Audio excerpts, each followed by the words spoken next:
உயர் நீதிமன்றத்தினுடைய விமர்சனத்துக்குள் நான் செல்ல விரும்பவில்லை.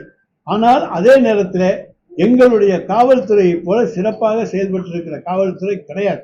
ஒருத்தர் புகார் கொடுக்குறாங்க, இவர் தான் சொல்றாங்க, அவர்கிட்ட நகை இருக்குன்னு சொல்றாங்க, சந்தேகத்தின் பேரில் அவர் கைது செய்யப்படுகிறார். அங்கே சில சம்பவங்கள் நடக்கிறது. எதன் காரணமாக இறந்தார் என்பதற்கு முதலிலே ஒரு காரணம் சொல்லப்படுகிறது. இப்பொழுது நம்முடைய நிருபர் சொல்லி இருக்கிறார், அவர் 10-12 இடங்களிலே தாக்கப்பட்டிருக்கலாம் என்று. அவற்றையெல்லாம் வைத்து பார்த்து அதுதான் மரணத்துக்கு காரணமாக இருக்க வேண்டுமா என்பதையும் நான் பார்க்கிறேன். இதுக்கு சம்பந்தமே கிடையாது.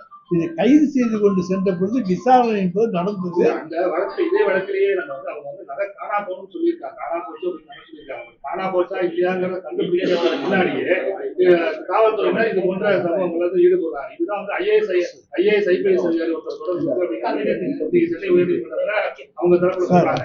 ஐஏஎஸ்க்கு தொடர்பு இருந்தாலும் ஐபிஎஸ்க்கு தொடர்பு இருந்தாலும் நாங்கள் யாரையும் விட்டு கொடுக்கறது கிடையாது, காப்பாற்றுறது கிடையாது.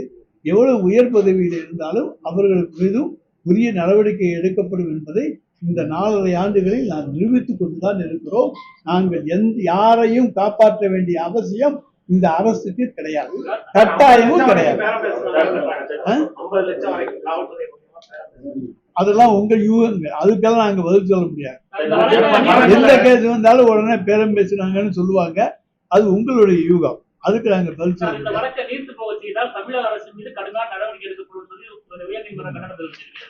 சார், நீர்த்து போச்சு முதல் நாள் நடந்திருக்கு.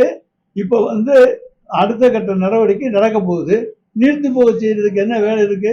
இப்படித்தான் அண்ணா பல்கலைக்கழக சம்பவத்துல சொன்னீங்க, நீர்த்து போயிடும் ஒன்றும் இருக்காதுன்னு சொல்லி 5 மாதத்துல நாங்க தண்டனை வாங்கி கொடுத்துருக்கோம்.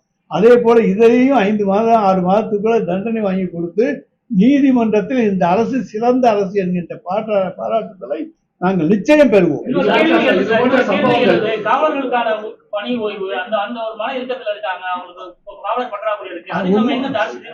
காவலர்கள் இன்றைக்கு இருக்கக்கூடிய முந்தைய ஆட்சிகளில் இருந்ததை விட எங்களுடைய காவலர் எண்ணிக்கை கூடத்தான் இருக்கு.